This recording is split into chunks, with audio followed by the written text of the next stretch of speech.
Welcome back, and a big congratulations. You made it through this series of biblical prayer. This is the concluding video, which you kind of want to wrap up the themes that we've learned. And I think that you have all the tools, and that's what I want to really leave you with, is the tools for biblical prayer.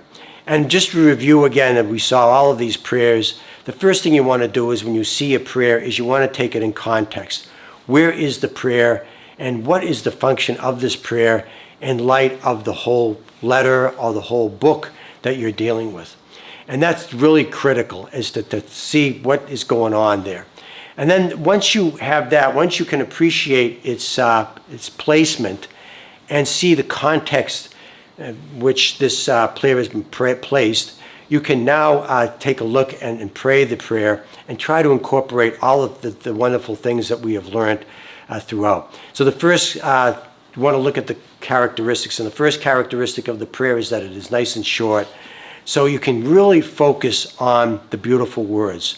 30 seconds, everybody has 30 seconds. Everybody can, not get distracted in 30 seconds. Everybody has time for 30 seconds, so we have at least that going for us as we read through the prayer. Also remembering that because it's so short, it's probably really compact, and there's lots of nuggets and jewels and diamonds and beautiful metals, you might say, imageries, and that you really want to try to appreciate as I have instructed throughout these videos. Also, you want to make sure that you see that there's some repetition in the prayers. The purpose of this is to be able to see God in 3 dimensions. Not just in 1 dimension. So it's to see the beauty of God, so you can be able to see God in many different perspectives. It's the same God, but different ways of looking at God. And so that gives us, so it's not just a flat 1 dimension. It's that 3 dimension that you really want, and that's what makes it so, the prayer so exciting. So that's the first characteristic of prayer, is that it's short, beautiful, compact, and it has context to a bigger picture.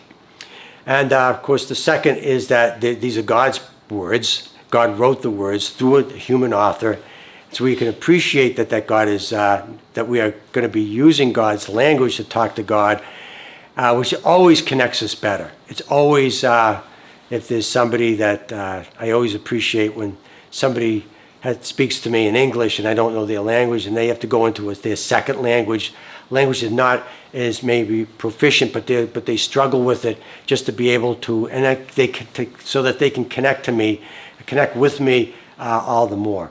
And so that establishes a stronger relationship.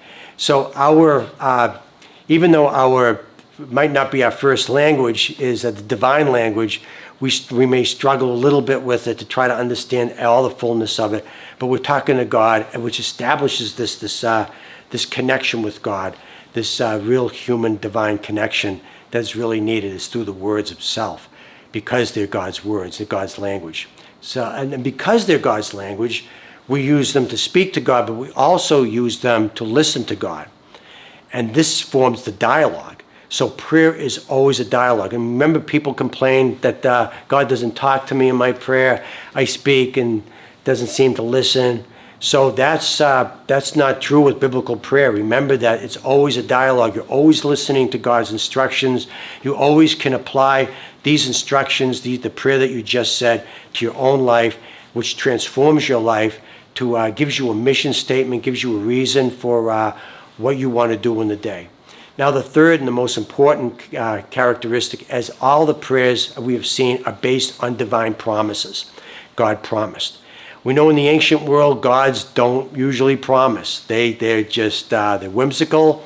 They're moody. Gods they just feel like throwing an earthquake out at you and wiping out a village. They'll do it, and there's nothing you can do to stop it. There's no way of making deals with the gods. So that's why Yahweh was so unique in the ancient world, that you can have a contract with God. That's so unusual.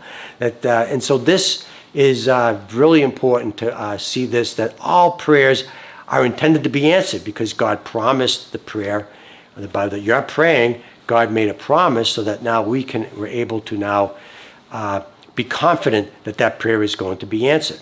That's why God got mad at Zechariah when he says when he doubted. He doubted God. What? You prayed and you doubted? You doubted that I'm not going to keep my promise? And Mary, of course, in the next scene didn't doubt God at all. She said, "Let it be done according to your word, because I trust your word. Your word is good." Zechariah says, "I don't really, I don't see how you're going to be able to do this and pull this off." So prayer is always based on a promise. So you can be always confident that God is going to answer the biblical prayer that we say. So enjoy pick the prayers out of the Bible. If you read if you pray the office, the divine office, or the book of prayer if you're Protestant, or or whatever, wherever you are, however you use the prayers of the Bible, go into the Bible. Remember context, then those three qualities. Always keep those in mind as you pray. And I hope that through the series that your prayer has been enlivened and more invigorating and more challenging, and you get more out of your prayer, and you feel like that it's really transforming your life. So thank you for joining us. We'll be continuing with our different video. I'll be showing more videos to come, where we won't have a particular series of videos, but what I'll do is have themes. I'll pick a theme of the Bible and give you a short instruction on what that theme means biblically, and where you can find it in the Bible. So I hope you continue to join me, and as always, thank you for watching, and I hope to see you again in the next videos.